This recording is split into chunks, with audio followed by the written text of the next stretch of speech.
రాజకీయంగా నడవలేని వ్యక్తి, రాజకీయ వికలాంగుడు.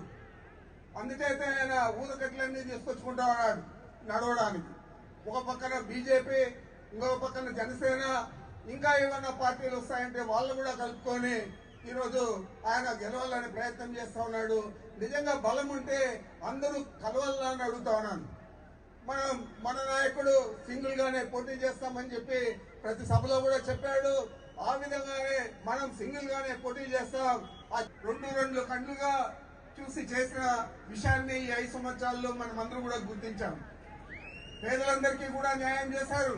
కులము, మతము, పార్టీలు మీరు మాకు ఓట్లు వేసారా లేదా అని కూడా చూడకుండా కేవలం పేదరికాన్ని కొలబద్దగా తీసుకొని పేదలందరికీ సమన్యాయం చేయడం జరిగింది.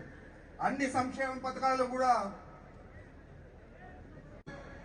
తెలుగుదేశం పార్టీ అధికారంలో ఉన్నప్పుడు జన్మభూమి కమిటీలు, ఇందాక మన శంకర్ నారాయణ గారే చెప్పారు, ఆ కమిటీల్లో సభ్యులు ఎవరు? తెలుగుదేశం పార్టీ కార్యకర్తలు. వారు ఎవరికి ఇస్తారు? తెలుగుదేశం పార్టీ వారికి, లేదా వారి బంధువులకు, లేదా ఎవరైనా డబ్బులు ఇస్తే వాళ్ళకి ఇచ్చేవారు. అది కూడా అరాకుర పెన్షన్, అరాకుర ఇండ్లు. కానీ ఈరోజు కేవలం మహిళల పేరుతో 32.5 లక్షల ఇళ్ల పట్టాలు ఇవ్వడం జరిగింది. 22 లక్షల ఇండ్లు మంజూరు చేయడం జరిగింది. వాటిలో 16 లక్షల ఇండ్లు ఇప్పటికే పూర్తయినాయి. అదేవిధంగా పెన్షన్ల విషయానికి వస్తే అర్హులైన ప్రతి ఒక్కరికి అది ఆదివారమైనా పండుగ రోజైనా 1వ తేదీ వస్తే చేయడం జరిగిందని అడుగుతా ఉన్నాను. ఇక్కడ ఈరోజు తెలుగుదేశం పార్టీకి పోటీ చేస్తా ఉన్న వ్యక్తి ఆ రోజు 5 సంవత్సరాలు అధికారంలో ఉండి ఏం చేశాడని అడుగుతా ఉన్నాను. ఎక్కడా కూడా అభివృద్ధి లేదు. ఈరోజు గోవింద్ రెడ్డి గారు ఒక విలక్షణ వ్యక్తి.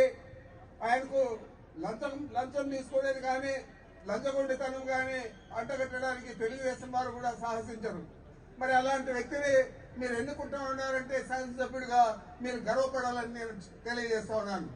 అదేవిధంగా శంకర్ నారాయణ గారి గురించి మీకు తెలియదు కాదు, వారు ఈ జిల్లాలో వైఎస్ఆర్ కాంగ్రెస్ పార్టీ పుట్టినప్పటి నుంచి జిల్లా అధ్యక్షుడిగా పనిచేశాడు. ఆ తర్వాత శాసనసభ్యుడు, ఆ తర్వాత మంత్రిగా కూడా పనిచేసిన పరిస్థితులు మీరందరూ కూడా చూశారు. మరి వీరిద్దరూ కూడా తప్పనిసరిగా అత్యధిక మెజారిటీతో